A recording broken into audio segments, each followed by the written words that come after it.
What's up? What's up? What's up, everybody? What's up? Big Game James here. You see the title, Big Game James with Mr. Voch Lombardi here in the building. Sorry if I couldn't holler at y'all on Facebook this Sunday, but just had some things going on. You know how it is. But got my dog Voch Lombardi here. We're going to talk some Cowboys and definitely talk about this draft. He has all that good knowledge that we can all learn. So say what's up to everybody, Mr. Voch.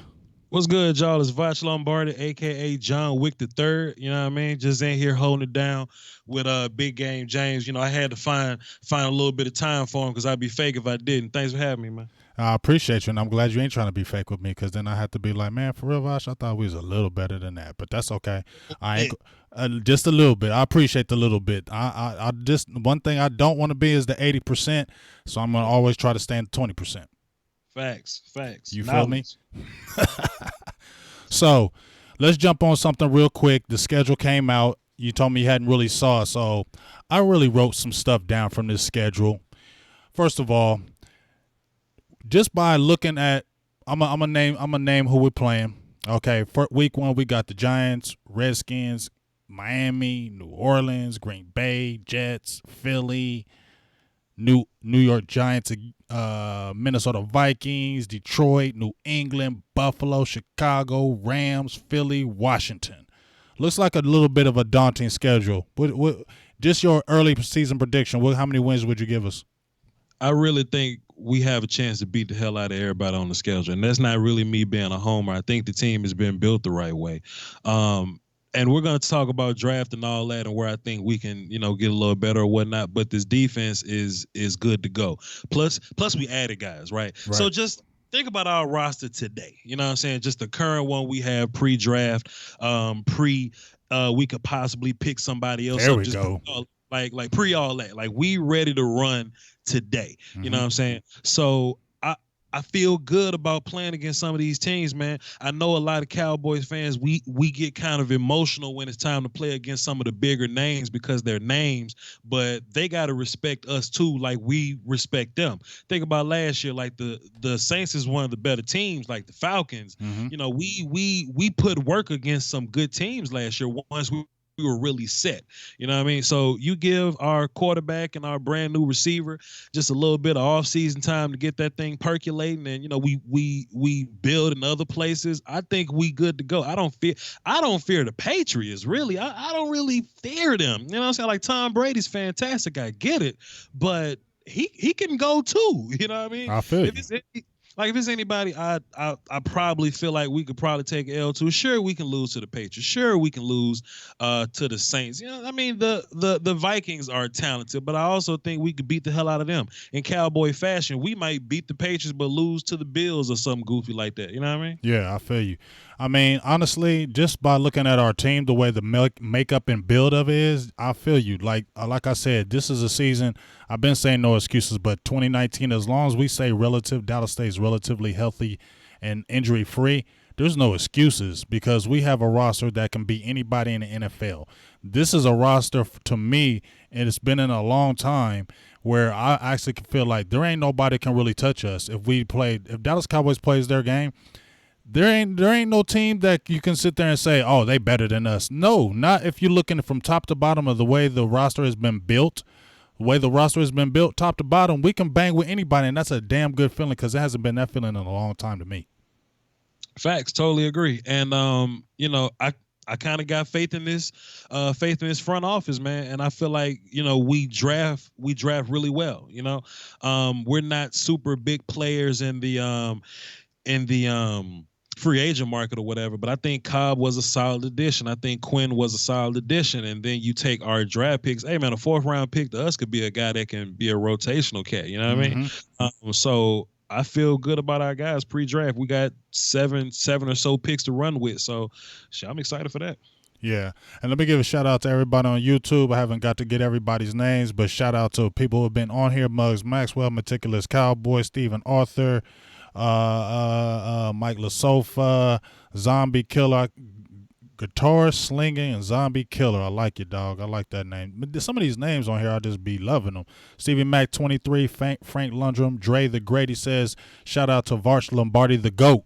So you got the GOAT already by your name, dog. So you damn. Hopefully I can get some GOAT by my name. I wanna grow up and be like you sooner or later. Love and salute. They know what that means. I get it. I get it. So, like I said, when I'm looking at the schedule, I named some teams. I feel you, dog. I don't fear like the Patriots. I don't fear the Green Bay Packers, the Chicago Bears, the LA Rams. I don't fear them because number one, we have just as good as a running back. We have one of the best running back in the league for real. Stop hating on Dak. The man is going to get paid, and he's a damn good quarterback. He's a winner. Offensive line is coming back together. Connor Williams put on some weight. I heard that he put on some weight finally, and Connor Williams didn't have a bad season. Would you agree on that last year? He did not have no bad damn season. I 100% agree. What happens is when you watch television blindly, they want to sell a story opposed to selling a football game. So I always tell people grade these offensive linemen on 68 plays, not 6 to 8 plays, right? So if we see Dak get sacked and Connor Williams got blown up, just automatically in our mind, Connor Williams got blown up. But you didn't see that fantastic reach block. You didn't see him get the second level and block the backside linebacker. You didn't see him in space on the inside zone. You know what I mean? Like, of course, he can be bigger. He can be stronger. He's 20 years old. He will get bigger and stronger. But I think Connor Williams did pretty fair last year. Something else I think the fan base does wrongly, I think we just go based on wins and losses. You know what I mean? Mm-hmm. Xavier Su'a-Filo started and Cam Fleming started Right. versus Saints. We beat the Saints. That must mean they good, right? No, Dak got sacked 6 times there. Dak got sacked 5 times versus the Eagles. Like, Dak was under duress a lot of these games that Su'a-Filo was playing. He don't move his feet. Cameron Fleming is not that great to me. He doesn't necessarily use his hands. He doesn't initiate contact. Mm-hmm. When you look at Connor Williams, he's always in the right place. His hands are in the right place. His feet carry him well. Fantastic with his mirroring. Mm-hmm. It's just that when guys get up under him, they get up under him. But if you watch the playoff game versus Aaron Donald, in which Aaron Donald was really quiet, and Yes. salute to the Rams, they had the right idea. Let's put Aaron Donald over Connor Williams and see what happened. And Connor Williams looked a lot more confident in his hands. He didn't lunge very much. Right. He kept his pad level low, kept his head back, and he blocked Aaron Donald a bunch. So I feel good about Connor Williams moving forward in the next year. And I mean, you know what? Like I said, I was a little bit like, ooh, and I mean, I'm a Texas guy, Texas fan, but I knew they were going to plug him in at guard, and I just really didn't want that because I knew he was not big enough. They were trying to say he was 300-some pounds. He looked like about 290. Even when I seen him in live games, you was there at the game with me, he was like not thin, but if you look at an offensive lineman, I'm like, dude, you look like Tyron Smith when he came out of college, because when Tyron Smith came out of college, he looked like an oversized tight end, just like a big, strong tight end. You feel me? But when you looked at the season going on, Su'a-Filo had 5 sacks he gave up. Connor Williams didn't give up 5 sacks that year. Sure. Xavier gave up 5 sacks, but he gave up a lot more pressure. You know what I mean? Just as far as, people complain about Dak and his errant throws, or him, not making, or just whatever, just taking sacks or whatever. Well, I mean, you take sacks when Su'a-Filo is in your lap sometime, like when he's getting teleported from the line of damn lap.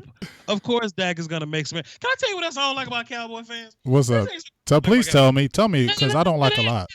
They want to talk about, okay, so look, the first complaint I remember them complaining about Dak. Dak used to get rid of the ball real quick. He used to find the right guy. It looked real dink and dunkish, but that's cool because I've seen 12-win Super Bowls dinking and dunking. I've seen the guy do it. So Dak used to dink and dunk. Then you used to hear this little complaint, boy, I wish Dak could just throw the ball downfield and just hold it a little long and just throw it to Tavon out there. Even if you miss it, just get it on out there to make the defense respect you.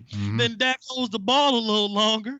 Can I cuss just one little small Cuss, you can cuss all you want. This is YouTube. Now y'all goofy ass talking about you don't want Dak Prescott to hold the ball long. Now, boy, y'all make me sick. That's the 80% big game James was talking about. Stop being so emotional. Stop being emotional and really think about what you're asking for. Like, we'll talk about draft in a minute, but I'm saving this point because I know you're gonna ask me about it. But just go ahead, talk, James. Just go ahead. I mean, I feel you, dog. Like I said, I don't even argue with nobody no more, and with people with Dak, I just leave it alone. You know what? I just say, hey, the stats prove themselves. You got a quarterback. You just shut your mouth and just let us roll and ride. We got a team that can compete with anybody. Like I said, you got the additions on the with Randall Cobb. You got Devin Smith, who I think, hey, he's a speedster. You got Cedric Wilson, Noah Brown. Tavon Austin is, back on the cheap, which I really like when he's only playing for that $1 million. That's really good. And then we're going to head in that draft. Now, I'm already just throw it out there right now. Your boy got paid. And Russell Wilson making what, over 33 million, 34 million a year. 35 or something. Yeah, so, sure. yeah, we got our guy Dak Prescott. If he gets paid, let's say like Dak gets Prescott, if I can get it out. If he gets paid $30 million, are you mad at that? Pay the man. Pay the man. Bam. When you're paying for quarterbacks, you're paying for a lot more than if you would pay like a defensive tackle or whatever. When you're paying for a quarterback, you're paying for franchise security. You're paying for what he's gonna like develop into. Like Russell Wilson is about at his max. Like he's fully developed into whatever Russell Wilson is, gonna be. Dak has plenty more room to grow. How you know that, Voch? Well, if you look at first 3-quarter Dak and you look at fourth quarter Dak, I think one day fourth quarter Dak is gonna be all quarter Dak. Like we see flashes, and when you see flashes, that just means more development needs to happen. We've seen Dak make some gangsta ass throws. Yeah.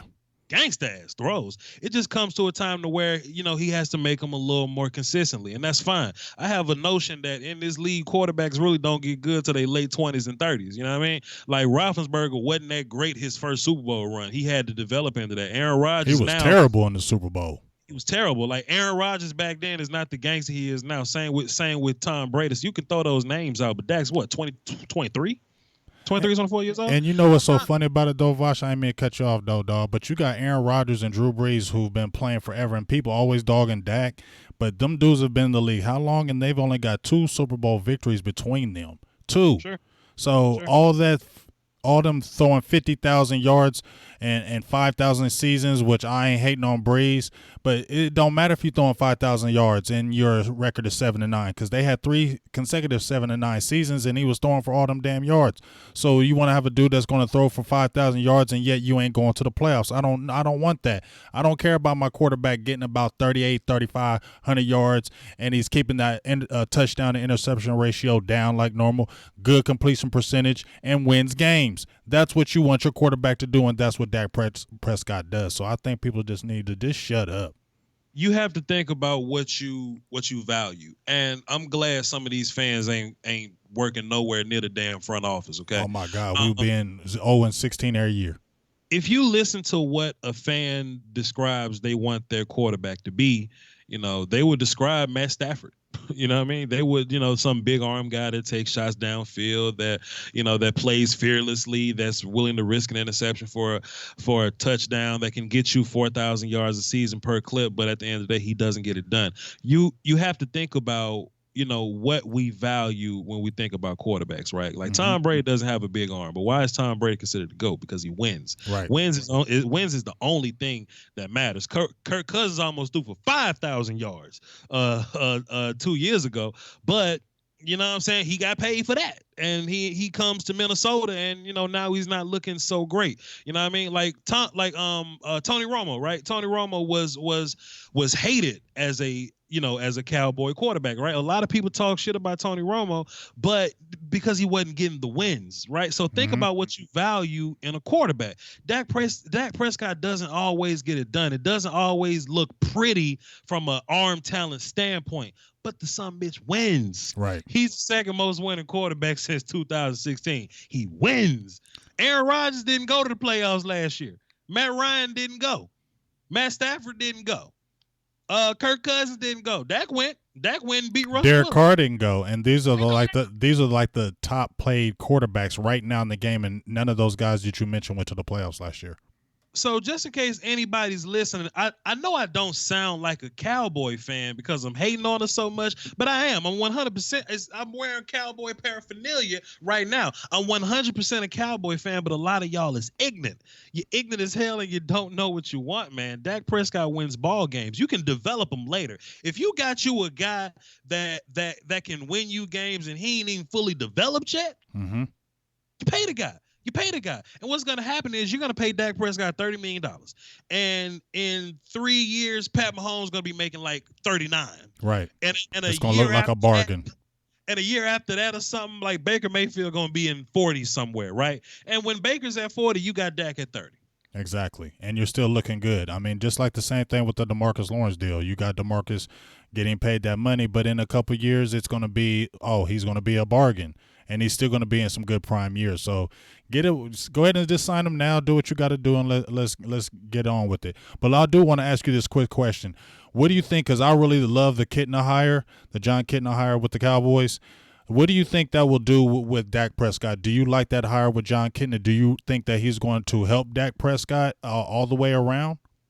Something I really like is 3 underachieving quarterbacks surrounding my starting quarterback. Let me just kind of explain what that means.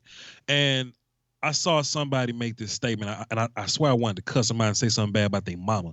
And they was like, why would Dak respect coaches that he could have taken their job? You know what I mean? Mm-hmm. I think the opposite, right? Kellen Moore was able to be a pro football player with no arm talent. You know what I mean? He had to work. He had to work himself into that. He had to learn the nuances. He had to figure out the small parts of the game. Mm-hmm. I want Dak learning that kind of stuff. Right? Same with John Kitna. When John Kitna was Tony's backup, Tony got hurt. And John Kitna came and won 8 games, and boy, y'all wanted to start John Kitna and cut Tony. John Kitna didn't win that with fantastic arm talent. John Kitna won it by not turning the ball over. He won it by doing the smart things, by making the right plays. Though that's what I want Dak to learn: how to navigate in the pocket, how to how to read top to bottom to top. You know what I'm saying? Mm-hmm. Not necessarily, physical things, phenotypes. I'm not trying to teach Dak Prescott how to throw the ball deep. Like that'll come with time. Like Dak can connect on deep balls because we've seen him do it. It's just a matter of practice and consistency. Mm-hmm. But these small things about, Dak, tuck your elbow so the ball sits higher up on your chest so you're more accurate this way. Mm-hmm. Those are the type of things that John Kitna can teach, because he wasn't a perfect quarterback. Kellen wasn't a perfect quarterback. Jason wasn't either. So they can teach you some work ethic things about how to be a better guy on a nuanced level. Yeah, I was geeked up when we got Kitten in the fold. Number one, because he's already been with the program, he's already won games for us, and I always liked Kitten because I love his grit. And I feel like he has the thing that I think Scott Linehan was the disconnect was, I don't feel like he was really relating to the younger generation, and I think John Kitna does. And I really feel like, since Kellen Moore being younger and him kind of being groomed with Dak at the same time, I just feel like Kellen Moore is going to have more of a mind to give him, Dak Prescott, more flexibility at the line, maybe more strength to make calls on his own, audibles, things of that nature. But I feel like he's going to give him more control. And I feel like this offense is going to be more wide open. You know why? Because this is a pressure year for Jason Garrett. So, and everybody's going to be watching this offense because you got a Randall Cobb and you have guys galloping those guys in year 2. So Kellen Moore is going to have this offense open because he's going to have some ultimate pressure because Jason Garrett's job is on the line. And I think Jason Garrett will still have his hand in that passing game as well. So when you have all those factors, and I think that's they're giving Dak the full kind of reins, I just think Dak will be even a better player. I mean, the whole locker room loves him.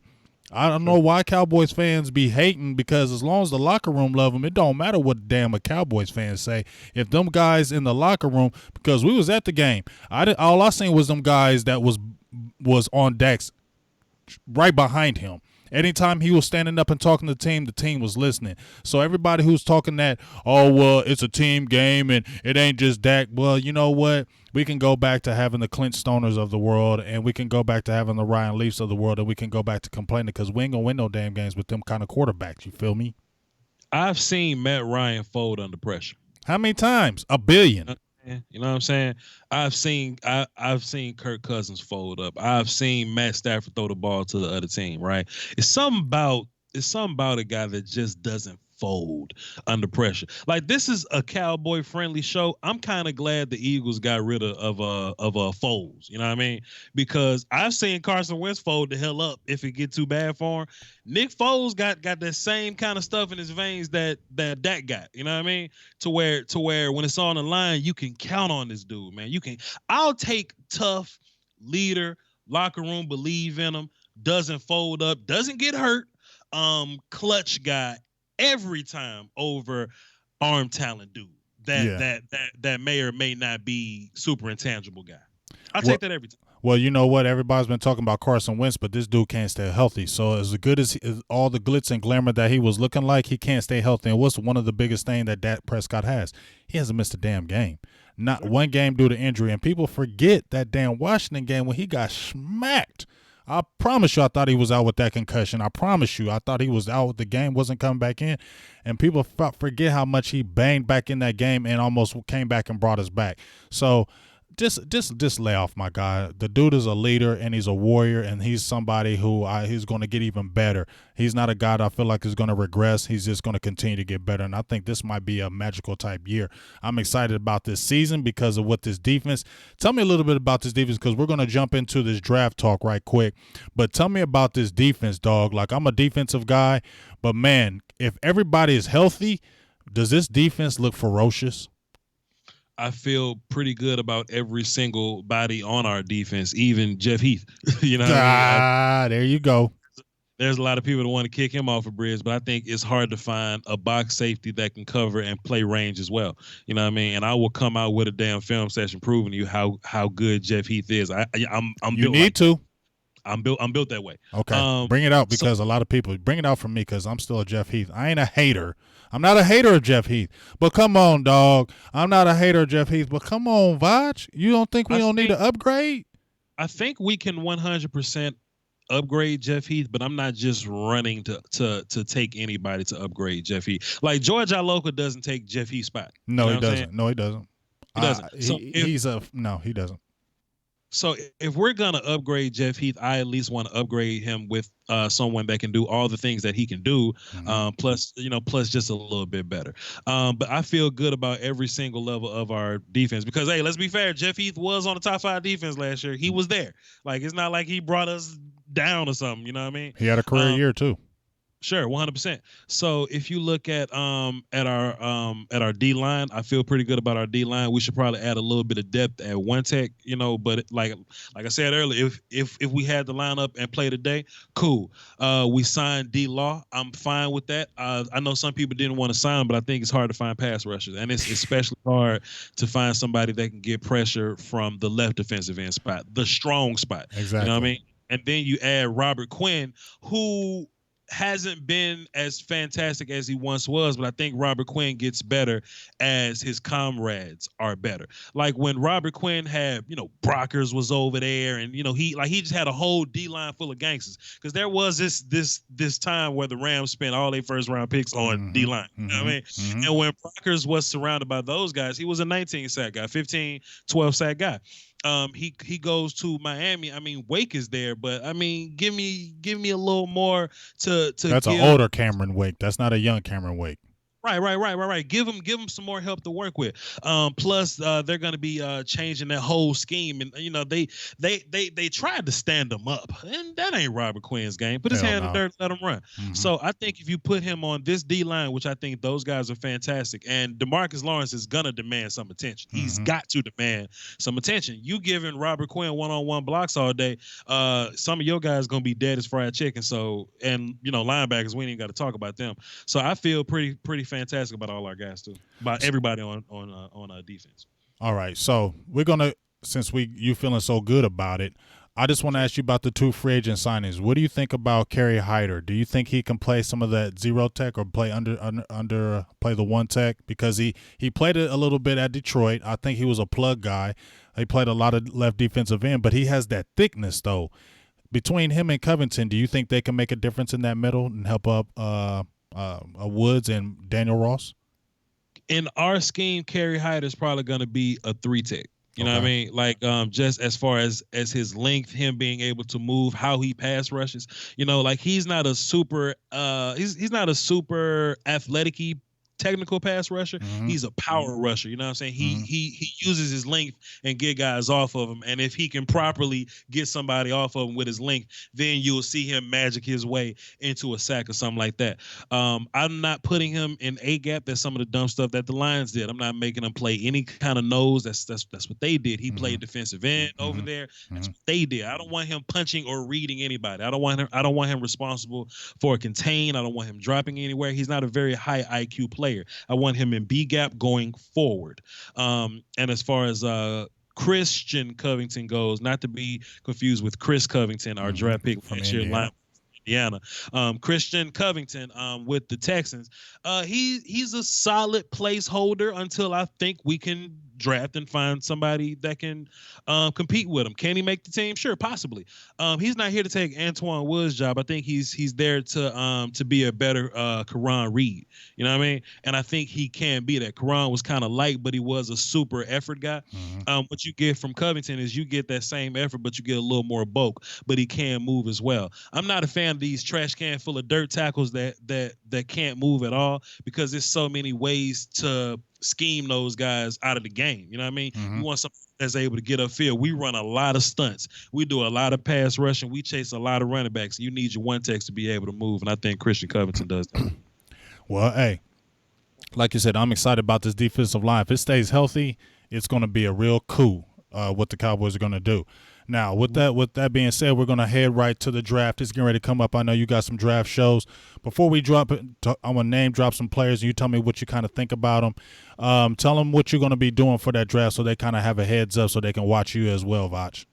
So I'm going to be doing 3 days of draft coverage, and I never would have done this in my 4 years of YouTube. And I've always done the work, and I've watched the draft just as a fan. But man, I got that red suit in the closet, and I got some web shooters, man. And Uncle Ben told me, man, with great power comes great responsibility. And I think I got a responsibility to do these 3 long ass shows during the draft. So I'm gonna do an hour pre-show, day 1, day 2, and day 3. When the actual draft happens, I'm gonna react to every pick. I'm gonna talk about how they fit within your scheme and depth chart, whose spot they're gonna take. Are they good? Am I gonna laugh at you and point fingers for drafting this guy? And then post-draft, I'm gonna open up the phones and I'm gonna let everybody call in and react to the pick and tell me how you feel and all that. So that's all 3 days of the draft: Thursday, Friday, and Saturday, starting an hour before the draft. So make sure you tune in to Voch Lombardi. I'm going to be tuning in, and I'm going to get the good feedback, and I'm going to see what I got to say because this is an interesting draft, Voch. I mean, Dallas did a hell of a coup with getting the players they were supposed to. I mean, we're talking about free agency, and everybody was going crazy and nuts that Dallas wasn't doing anything. They went out and got, yeah, even though I ain't jumping up and down about the Jason Witten thing, but okay, he's back and he's a veteran. But they addressed tight end. They addressed the offensive line as far as re-signing their backups, Joe Looney, Fleming. They got the defensive line with the big coup with the mighty Quinn.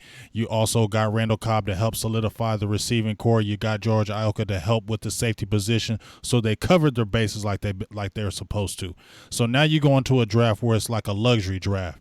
Now, 58th pick, they said they weren't. You listen to Stephen Jones. He said they ain't trying to move up. They're going to stand pat, but they want a guy coming out starting, a starting type player at 58. Now, if they're saying they want a starter type player at 58, Voch, there's been all kind of scenarios. Defensive tackle, cornerbacks being talked about now because Richard. Safety, that's the big position. Defensive end because you still don't know what's going to happen with Randy Gregory. You still don't have the issue with Taco. Who do you think would the Cowboys go after at 58? What position do you think? What position would you go after at 58? I have no idea what the Cowboys are gonna do because I fully expect them to take the best player there, and that could be a safety. But if you listen to how they're talking, they're speaking on it in a way that we're not gonna reach for something just because we need it, or just because we feel like we need it. If you listen to their press conference, Gil Brandt gave away a lot of gems today, Hell man. yeah, he did. And I don't know if he was supposed to say all that, but Gil told you. He said, "Hey man, it's a lot of safeties up here. It's about 4 rounds versus safety worth of safeties up in here. That may give you some indication. They mentioned a lot of things, so I have no idea what the Cowboys are gonna do. But me in particular, what I would do, big game, Jane. Let me ask you this: Mm-hmm. which unit, offense or defense, would you say that we were lacking on last year? Between offense and defense? Offense and defense. Uh, This is a pretty easy question, big game. I promise you, it's easy. It's easy. There's no trick question here. It's easier than you think. I promise. offensive line? Offense in general, our offense, we couldn't score in the red zone. Mm-hmm. We didn't really move when we wanted to. We Mhm. couldn't finish. Mm-hmm. Our defense kept us in a lot of games. We would put our defense in bad field position Right. because we couldn't score, and they were still fantastic enough to get the job done. How great would our defense be if we put the other team on the 20-yard line every time? That ain't nobody gonna damn score on us. But where I'm going with this is our offense was the unit that needs a little more help. I think we've upgraded at wide receiver with Randall Cobb. Yes, I think Cobb is better than Bees. We can get into that if you want to. I'm trying to fix offensive line, big game, James. You're the offensive line guy. And I've heard that from some of my critics, big game, James. It's not because I'm offensive line guy. Because if this offensive line was pristine, I wouldn't say nothing. But Mhm. let me make my points, big game, James. Go ahead, make 'em. Dak got sacked 58 times last year. Right. 58. No team has ever won the damn Super Bowl getting sacked 58 times in the season. That's not good offensive line play. If Dak is going to be our guy and he's continuing to develop, I don't want him getting sacked 58 times. I want him to have a Lamborghini in front of him. You know what I'm saying? I want that thing to be as pristine as possible, especially if we're going to pay him. If we're going to pay Zeke, how many times did Zeke get hit at the 0, but he turned that thing into a 3-yard gain? Right. You know what I mean? If we're going to be a run-first team, I don't want my running back getting hit behind the line of scrimmage. I don't want him getting hit at the line of scrimmage. Zeke was exhausted because he kept getting hit. He kept getting smashed, and he had to run his feet, and get extra yards for us. Zeke was exhausted. I would like for him to not get touched for a while. Tyron Smith lays down and go ouch at least 3 times a year. Mm-hmm. At least. La'el Collins is bad to me. I know a lot of people want to move him at guard, but I went back. You can look on my channel. I looked at the 2015 tape at La'el Collins at guard. He's the same player at guard that he is at tackle. He misses with his hands. He lunges. He lunges. He doesn't bring his upper body with his lower body. Fantastic feet. He just doesn't put it all together. I think Connor Williams should be a right tackle. Connor was playing out of spot for a minute. You know what I mean? So, put him where he belongs.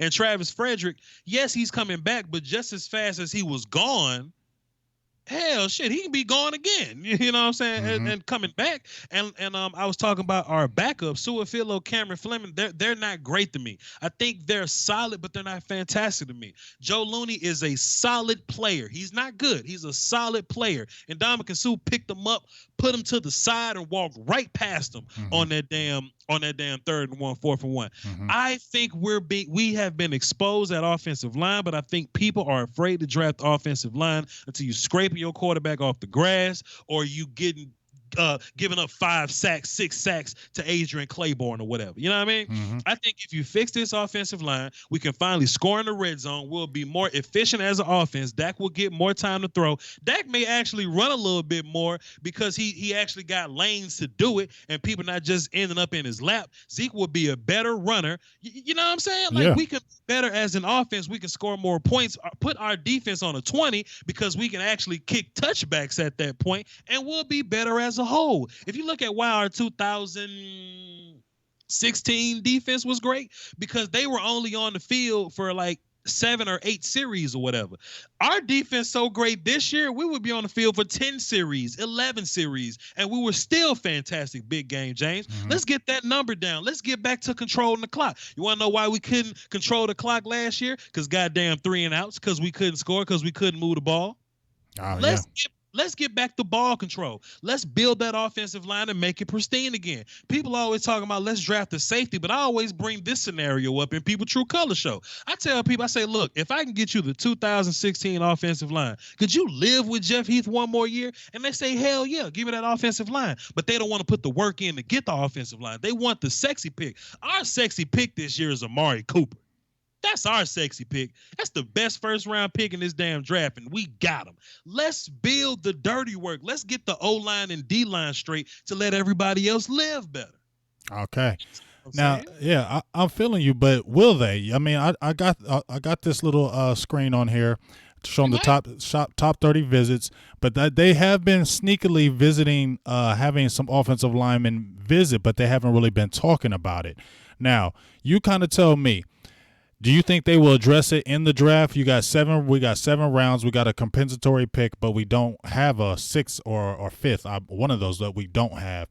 But let me ask you this: do you think they will draft, or they will go kind of like with the undrafted free agent route and kind of grab a guy that way? Do you think they will actually draft an offensive lineman this year? Big game, Jay. Let me say this. You can be a seventh round running back and be productive. Maybe you were small or something. You know what I mean? Mm-hmm. Or you can be a seventh round defensive tackle or something. Maybe you're good against the run, but you're bad as a pass rusher, so you fell a couple spots. You know what I mean? Mm-hmm. After the third round, offensive lineman ain't good no more. You know what I mean? Offensive lineman typically ain't good after the third round. So I'm not trying to go get a guy after that point. The way I look at it, if you understand how this draft is built, how the prospects are built, Gilbrand didn't lie. It's plenty safeties you can go and get. Offensive line run out quick. It runs out quick. You can get your second running back later. You can get you a depth wide receiver later. You can get you a one tech later because there's plenty of them. You can get you a safety in the third round or so. It's plenty tight ends this year. One thing that is not plenty of is offensive line.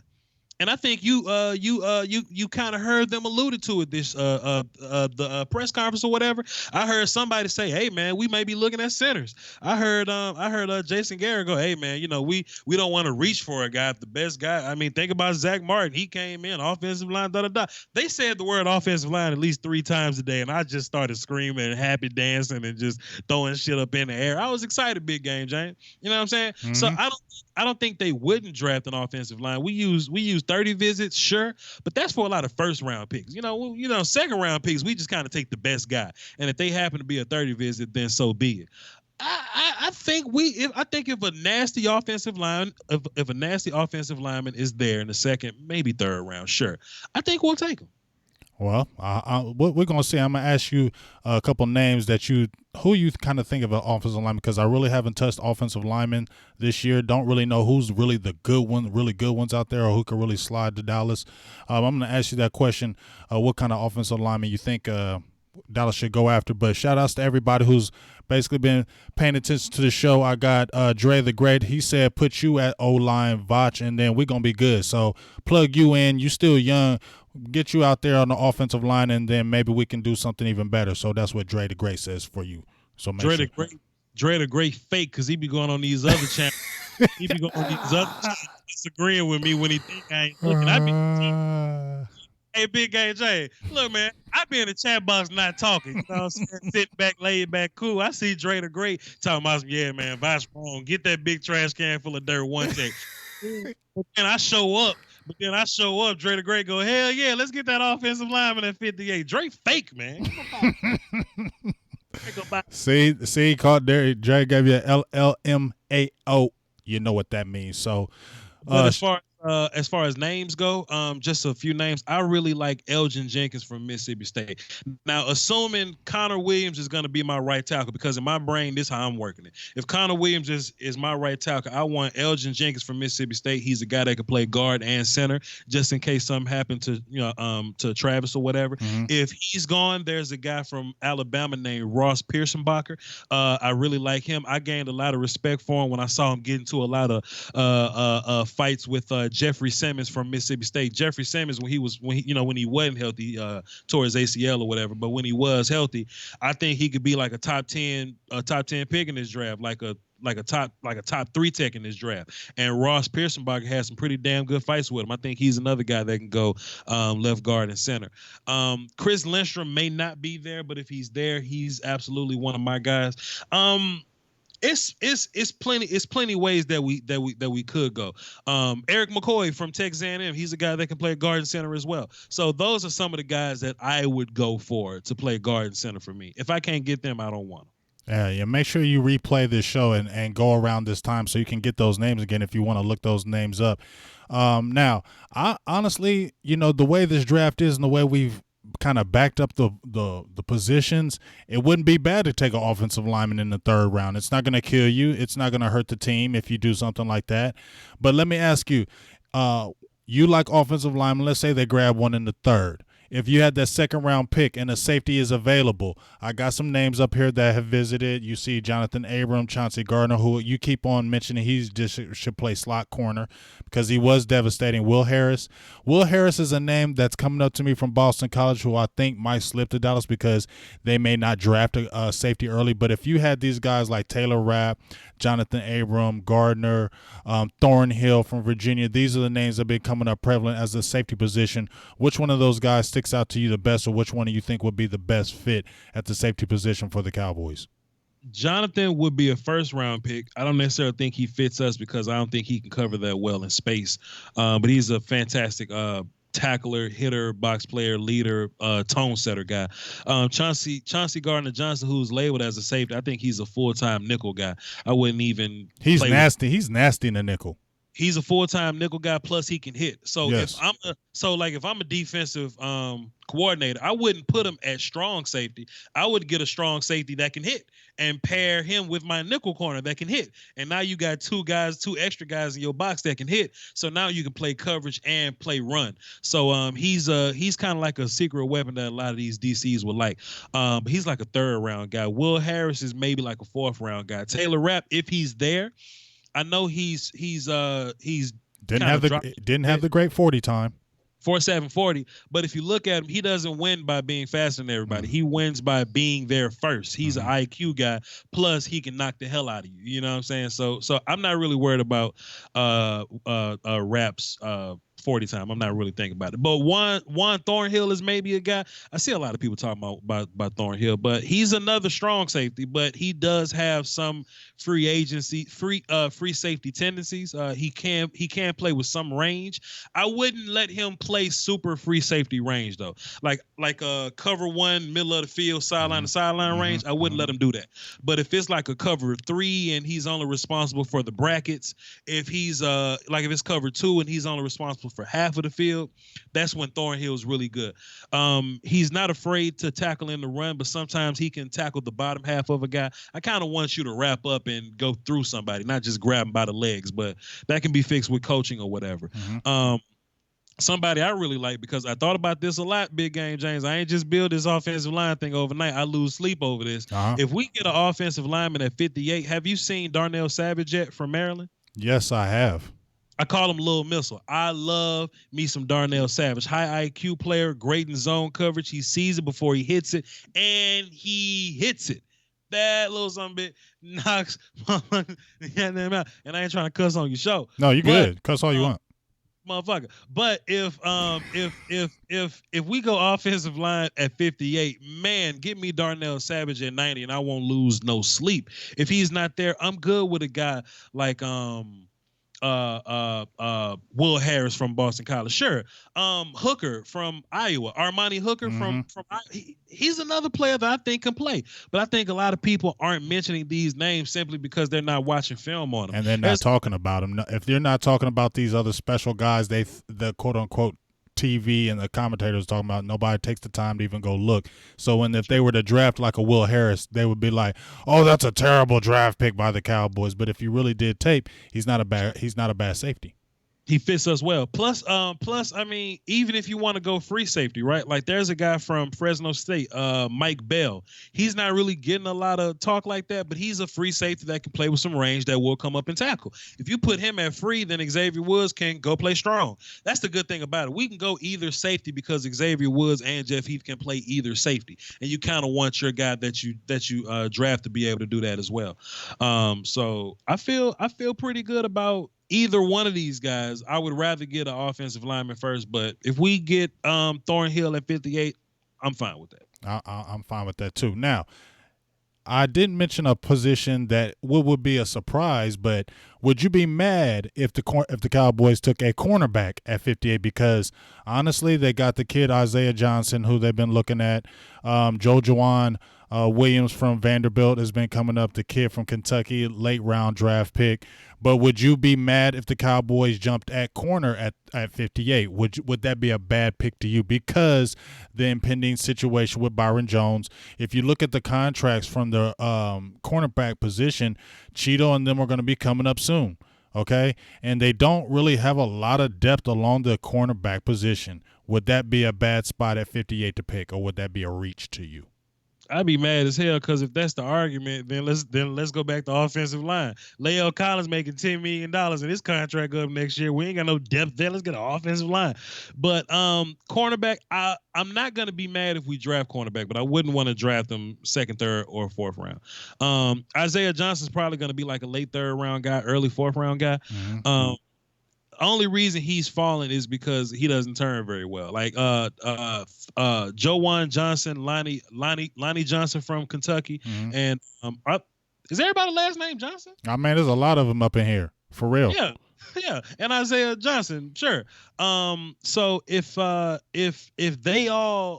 they all end up coming to Dallas, they're the same kind of player, kind of sort of. They're these long guys that can run in one direction, but you don't really want them to turn very much. You know what I'm saying? Like they're not the man cover, can do everything.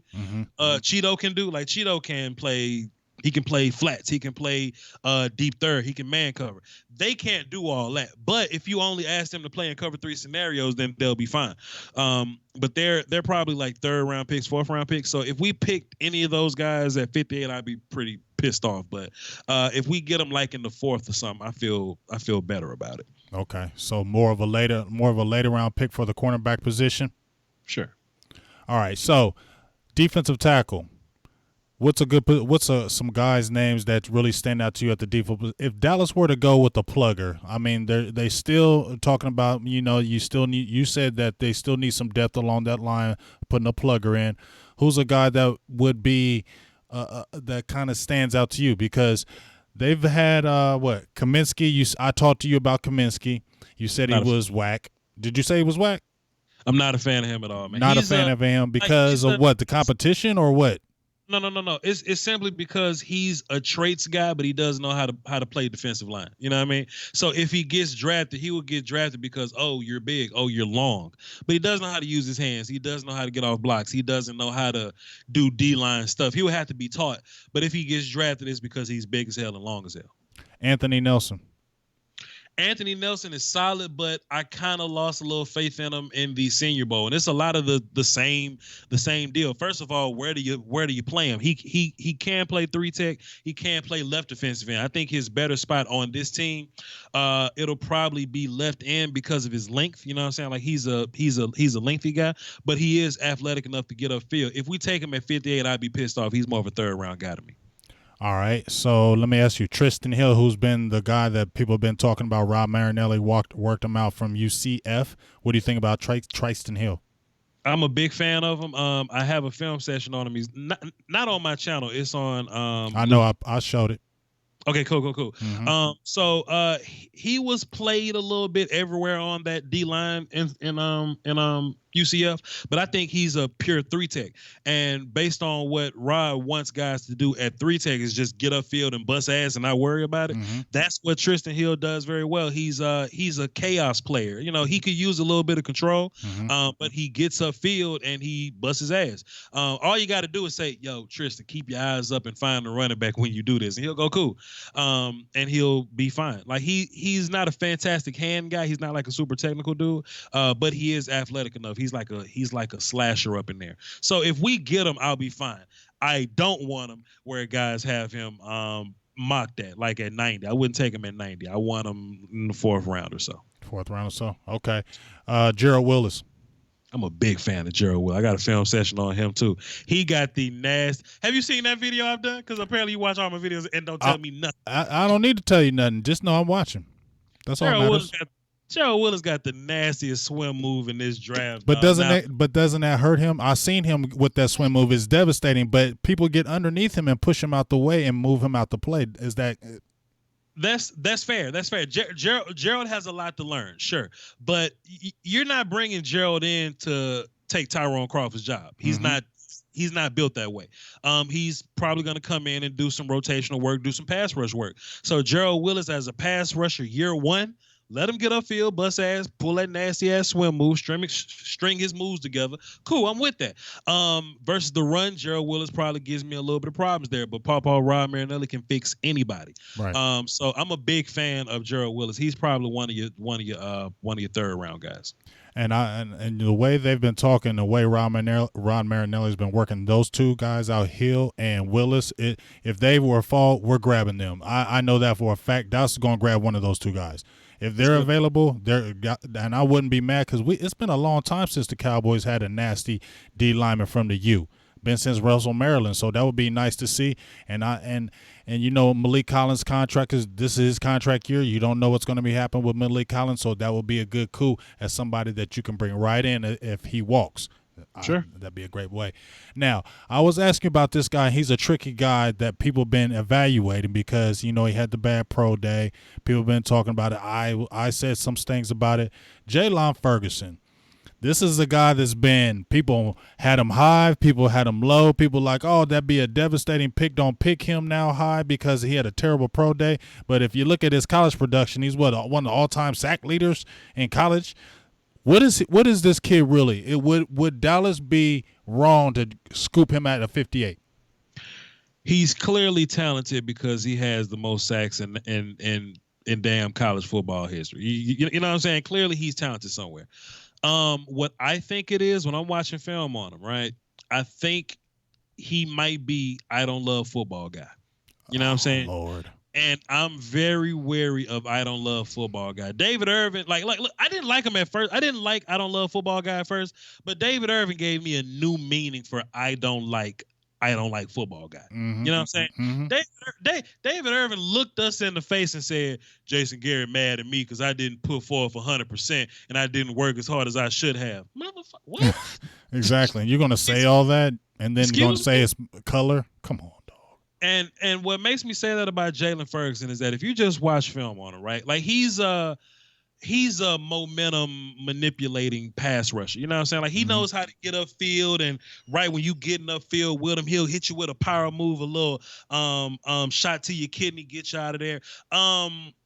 He's kind of a one-trick pony kind of sort of in that way, but that's cool because it's one-trick work. If you one-trick work, I'm with you. And he's gotten a lot of sacks off of that one trick. But what makes me say that is if you look at La Tech, right, he'll get a lot of sacks like, yo, Jalen, we need a sack right here. Give me a sack. He'll get you a sack. But like in the regular, like in the second quarter, just in the middle somewhere, he'll kind of lollygag a little bit. You know what I mean? Mm-hmm. If you watch the bowl game versus Hawaii, right?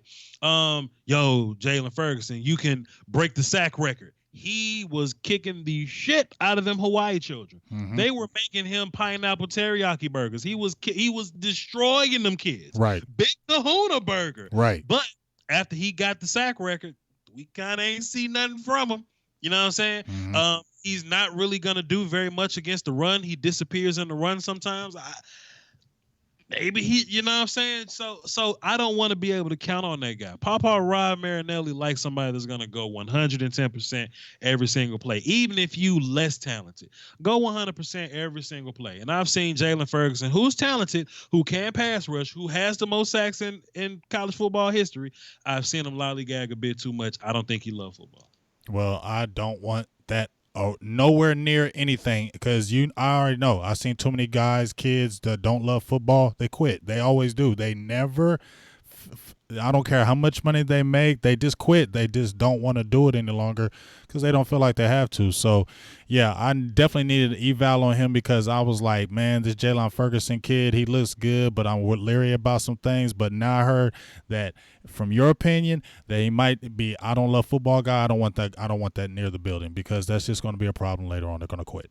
I tell you what, a goddamn Jalen Ferguson highlight tape is fantastic. Boy, if you watch that highlight tape, you good to go. That's top 10 pick right there. Right. But you watch the whole game and these when they do interviews, like listen to them. You know what I'm saying? I don't have the luxury to be a part of an interview environment. You know what I'm saying? I don't get to talk to nobody. Mm-hmm. But when combine pro day scouts, front office guy, when they all saying the same shit, it's not a coincidence. He may be out on love football guy. Yeah, well, like I said, I want to stay away from him. Shout outs to everybody that's been in the show. We're about to break it off here. We appreciate Voch coming in at On Silver and Blue tonight, giving his knowledge and know-how. Shout out, I don't got everybody's names out here, but just believe I appreciate everybody who gave a shout out to Silver and Blue Nation, everybody who's been tuning in. We appreciate you. Hopefully you got some good knowledge from Voch out here. With the draft, and make sure you tune in on your channel, right? Your Voch Lombardi channel, to tune in for your draft.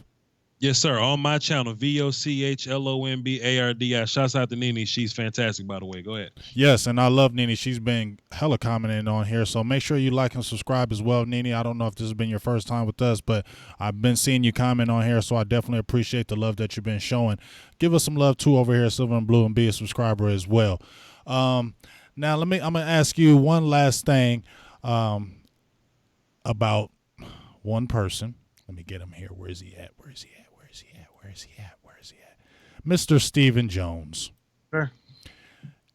A lot of people have been mad at Stephen Jones.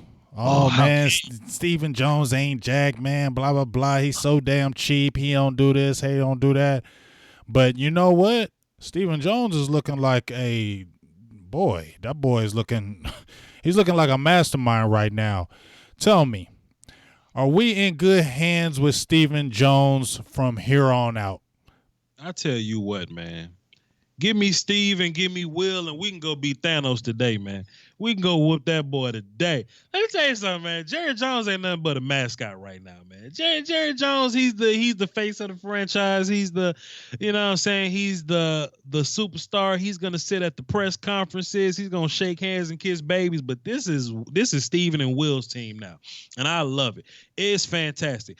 If you listen to 105.3 The Fan, they had an interview with Cantor, the D-Law's agent or whatever. Mm-hmm. Steven wasn't playing with that. Oh, I love that interview. Like that interview was like one of the best interviews, and what they were talking about when he was like, "You can go to hell if you think he better than man." That boy. Look. So for all the fans that you were just talking about, I remember days dropping bags on Brandon Carr. You know what I'm saying? I remember that. You know what I mean? Mm-hmm.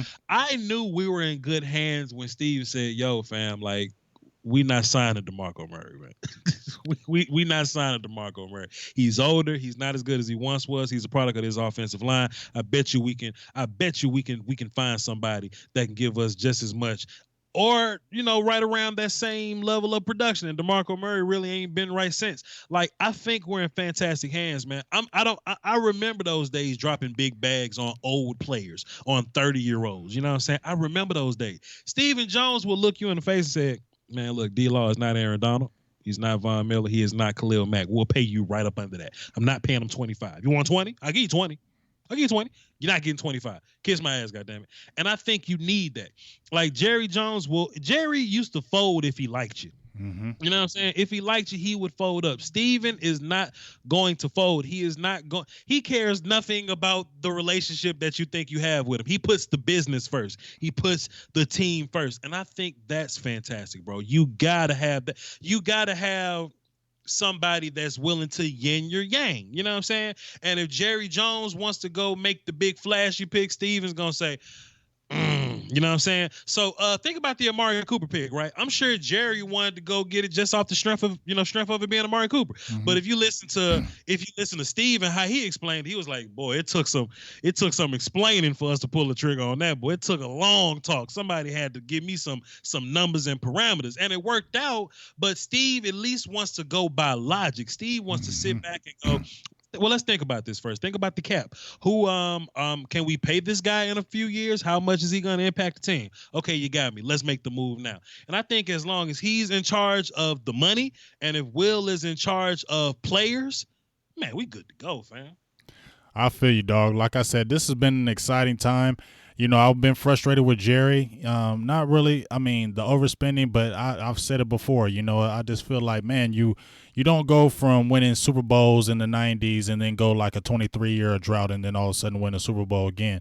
But I never put that with Steven because he hasn't been the full head. But now that he has been taking over the draft, I mean, he's been doing a hell of a job. You cannot help but be excited because you know that we ain't gonna be overspending.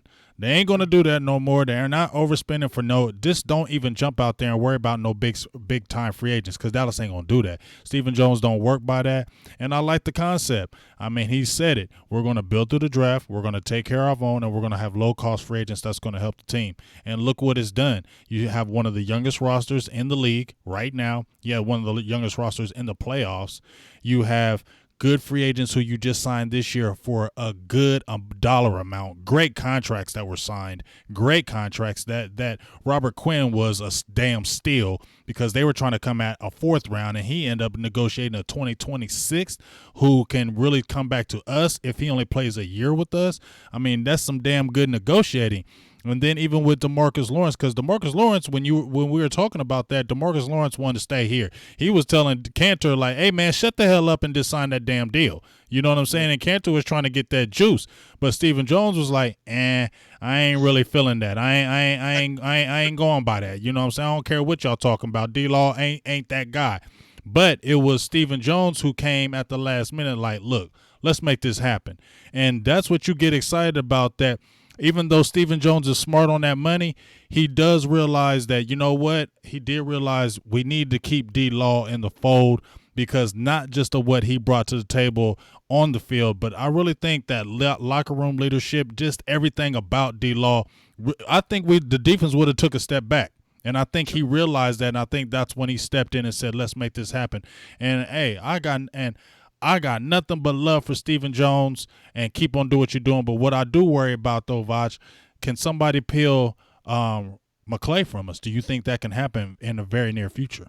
I think what's saving us is that people want McClay to be the GM. And I don't think McClay wants to be involved in the money and the contracts. I think he just wants to find players. You know what I'm saying?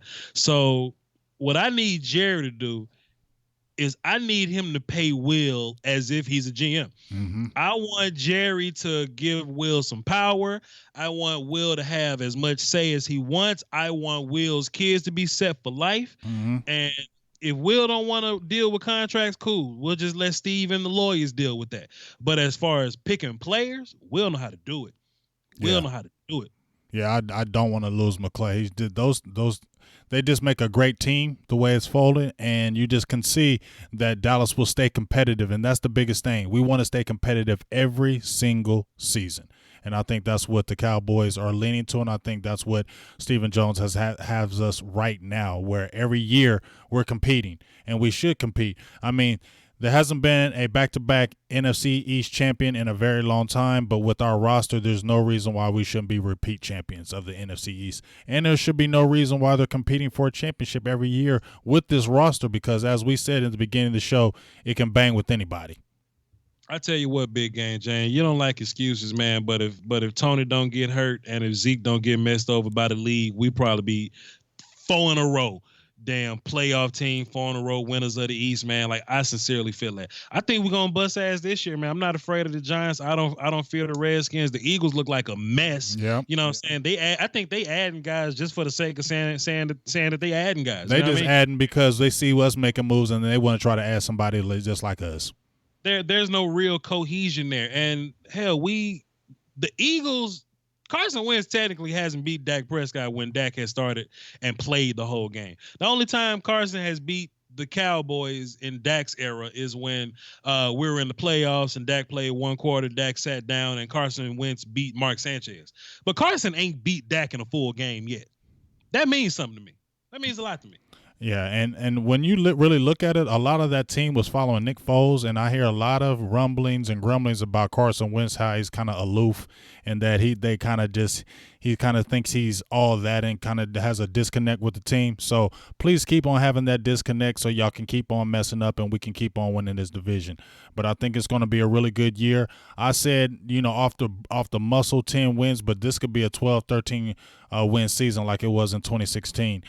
We definitely have the talent, and as long as we're staying healthy, I don't see how teams are beating us. I mean, I really feel that way. Like, as long as we are healthy and don't have any kind of major injuries, I don't think a lot of teams – we're going to steamroll some teams this year, and I think a lot of people are going to be surprised what the Cowboys are going to bring. It just has to be Jason Garrett getting us over this hump in that playoffs, dog. If he can do that, bro, I'm happy. I'm not a Garrett hater, I promise. I never hate Garrett. But what I do get – Used to be. I wasn't a little bit. No, you ain't helped me out none. I'm just like what helped me out is that when Dallas was 3-5, the team kept fighting for Garrett. That's what really helped me. The team never really gives up on him, and that's what helps me. Because when the team doesn't really give up on the coach, that means the team loves the coach. So that goes a lot in my book, because it's hard to say, well, I hate the coach when the players are fighting for him. It's just like you say you can't hate Dak when the players are behind him. You feel me? Sure. Jason ain't the best in the world, but part of the battle of head coach is setting up the team, setting up the machine, making sure it's running well, and having you guys play hard for you. I remember this team quitting on Wade Phillips. I remember them quitting on him. I've never seen these guys quit on Jason. So if Jason got any kind of issue or whatever, it'll be with the X's and O's. So I put that on Kellen Moore this year. Like, that's Kellen Moore's job to come out and do something innovative and just be better than Scott was. It ain't hard to be better than Scott. So let's run it. Yeah, let's run it. Well, we're going to get up off here. Shout outs to everybody who was in the broadcast. I'm going to give a few names before we get out of here, Voch. Flows Infinite, Meticulous Cowboy 86, Stevie Mac 23, Nene, of course, we appreciate you. Fantastic. Yes, we definitely appreciate you, Mazer, Rackham, Slim Cuddy, Sean East, Ori Gudere, Dre the Great, of course, and just a whole host of people that were in the show. We definitely appreciate everybody listening. Hopefully you got some good talk from Voch. He gave a lot of good info. Make sure you go back through the show because, like you said, Cowboys really haven't been on offensive linemen this year, but Voch has some really good names to throw out there for you. So if you really want to go and find out, listen to the names and check the tape. That's the biggest thing we want to say to everybody out here that talks this and that. Before you open your mouth about a player, go check the tape. Go watch film. Don't sit there and just listen to somebody and grade and evaluate a player off what somebody says. Go and watch the tape. Listen to the evaluation, but watch the tape with your own eyes. You know what I'm saying? Stop going off of, oh, he's a first rounder, and then you say he's a first rounder. watch the tape. It changes a lot of things when you watch the tape. Mm-hmm. So, yes, shout outs to you, Voch. I appreciate you, big dog, coming on here. Once again, make sure you check out Voch's channel on YouTube. Next week, he's going to be going hard on the draft. You're going to have pre, you're going to have middle, and you're going to have post. And then you can call in and you can talk to all draft talk you want. So make sure you holler at Voch on that. So without that being said, thanks for everybody. Give us a like and a support. Be a subscriber to Silver and Blue Nation. Also be a subscriber of Voch Lombardi. He has great film sessions, and if you really want to know what's going on with some players and want to know the truth, this is a man you need to follow. One more thing. Yes, Big sir. Game James, appreciate it. Thanks for having me on. I think very highly of you. I just wanted to say this. I ain't doing no features with nobody else. I'm done. That's it. I did this for Big Game James. He the homie. The rest of y'all can fall on something sharp. I need to go focus and study. I ain't coming on nobody else's show. And see, that makes me feel special, and I feel good, and I'm going to sleep good at night tonight because Voch said he loved me. Sure. Yeah, he said he loved me. He didn't say it, but I heard the telepathic thing. All right. Mind. Yeah, I heard it. So shout outs to everybody that tuned in. We love you, and we are going to be signing off. Holla.